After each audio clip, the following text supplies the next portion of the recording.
జనసేనాని చేసే ప్రతి పనికి ఓ లెక్క ఉంటుంది. అందుకే ఎన్నికలకు ముందు సీట్ల విషయంలో తగ్గారని కామెంట్స్ చేసినా పట్టించుకోలేదు. వ్యూహం తనకు వదిలేయండి అని మాత్రమే చెప్పారు. ఇప్పుడు ఆ వ్యూహం ఏంటో చూపిస్తున్నారు.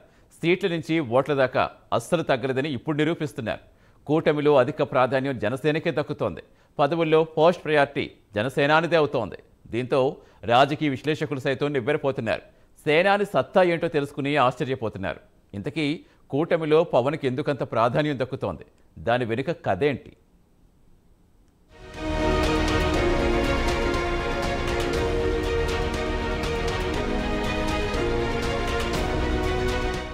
సలహాలు ఇవ్వడం మానేయండి, నన్ను నమ్మి నా వెనకుండి నడవండి, వ్యూహాలు నాకొదిలేయండి. ఇవి ఎన్నికల ప్రచారంలో జనసేనాని చెప్పిన మాటలు.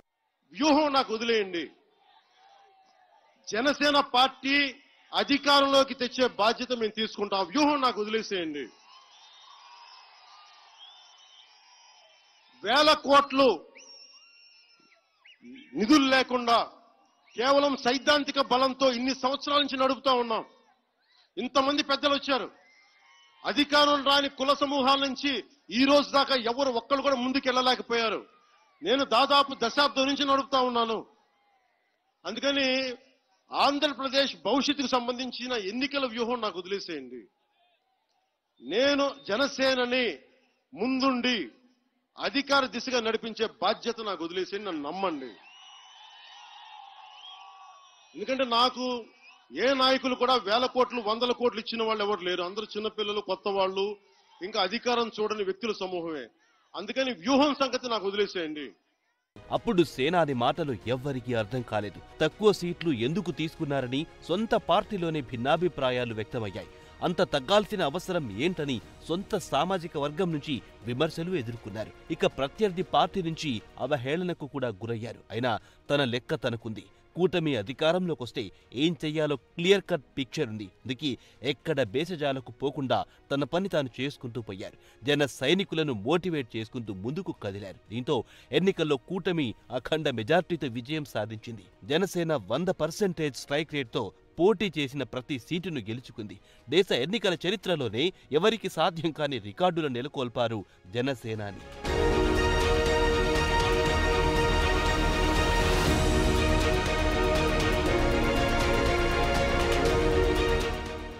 ఎన్నికల ఫలితాలు చూశాక టీడీపీ అధినేత చంద్రబాబుకు పవన్ పై ఉన్న గౌరవం రెట్టింపయ్యింది.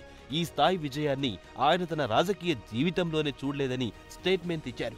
అదే సమయంలో జనసేన విషయంలో కూడా చాలా బాధ్యతగా వ్యవహరిస్తున్నారు. ఆ పార్టీకి ప్రభుత్వంలో ప్రాధాన్యం ఇస్తున్నారు. ఒక్క క్యాబినెట్లోనే కాదు, భవిష్యత్తులో పదవుల పంపకాల్లో కూడా ప్రాధాన్యం ఇస్తానని చెబుతున్నారు. అందుకు తగ్గట్టుగా వ్యవహరిస్తున్నారు చంద్రబాబు. క్యాబినెట్లో 3 మంత్రి పదవులు కేటాయించారు. పవన్ కు డిప్యూటీ సీఎం హోదా కట్టబెడుతూ ఆయన కోరుకున్న కీలక 4 శాఖలని అప్పగించారు. సినిమాటోగ్రఫీ శాఖను ఆ పార్టీకి చెందిన కందుల దుర్గేష్ కు కేటాయించారు. పౌర సరఫరాల శాఖ మంత్రిగా నాదెండ్ల మనోహర్ కు బాధ్యతలు అప్పగించారు. డిప్యూటీ స్పీకర్తో పాటు అసెంబ్లీ విప్ పదవులను సైతం కేటాయించేందుకు చంద్రబాబు డిసైడ్ అయ్యారు. తాజాగా మరో కీలక నిర్ణయం తీసుకున్నారు. 2 ఎమ్మెల్సీ పదవుల్లో ఒకదానిని జనసేనకు కేటాయించారు.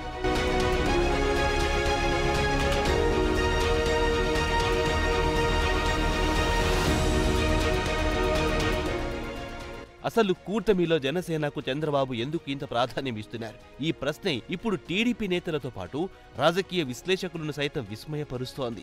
45 ఏళ్లుగా రాజకీయాల శ్వాసగా బతుకుతున్న చంద్రబాబు లాంటి వ్యక్తిని పవన్ ఎలా కన్విన్స్ చేస్తున్నారని ఆశ్చర్యపోతున్నారు. మరోవైపు ఎవరి మాట వినని చంద్రబాబు కూడా పవన్ మాట వినడం వెనక ఆయన నిజాయితీ, నిబద్ధతే కారణమనే టాక్ వినిపిస్తోంది. తమ పార్టీకి మరికొన్ని స్థానాల్లో పోటీ చేసే బలమున్న పవన్ తగ్గడం, బీజేపీని కూటమిలో తీసుకురావడం వెనక పవన్ పడిన శ్రమ, ఇవన్నీ చంద్రబాబు అర్థం చేసుకున్నారని, అందుకే ఆయన గౌరవం ఎక్కడా తగ్గకుండా చూసుకుంటున్నారని తెలుస్తోంది. భవిష్యత్తులోనూ నామినేటెడ్ పోస్టుల కేటాయింపులో జనసేనకు తగిన ప్రాధాన్యం ఉంటుందని సమాచారం. ఎన్నికలకు ముందు గౌరవప్రదమైన సీట్లని చెప్పి తక్కువ తీసుకున్నారని విమర్శించిన వాళ్ళందరూ కూడా ప్రస్తుతం ప్రభుత్వంలో జనసేనకు దక్కుతున్న ప్రాధాన్యం చూసి సైలెంట్ అయిపోతున్నారు. సేనాని ఏది ఊరికే చెప్పరు. ఆయన చెప్పారంటే దాని వెనుక ఖచ్చితంగా ఏదో ఒక రీజన్ ఉండే ఉంటుంది. ఇప్పుడు అవి ఒక్కొక్కటిగా బయటికొస్తున్నాయి. పవన్ వ్యూహమేంటో ఇప్పుడిప్పుడే జన సైనికులకు కూడా తెలిసొస్తోంది. తగ్గారు అన్నారు కానీ అసలు ఆయన ఎక్కడా తగ్గలేదని తెలుసుకుంటున్నారు. అటు టీడీపీ నేతలకు కూడా పవన్ విషయంలో ఆచితూచి అడుగులు వేస్తున్నారు. డిప్యూటీ సీఎం హోదాకు తగ్గట్టుగా ఆయనకు మంత్రులు కూడా గౌరవం ఇస్తున్నారు. దీంతో పవన్ సామాన్యుడు కాదని రాజకీయాలను అవపోసన పట్టారనే అభిప్రాయం వ్యక్తమవుతున్నాయి. భవిష్యత్తులో పవన్ వేసే వ్యూహాలు ఇంకెలా ఉంటాయోనని ఇప్పుడే చర్చలు సైతం మొదలయ్యాయి. మరి సేనానీనా మజాకానా?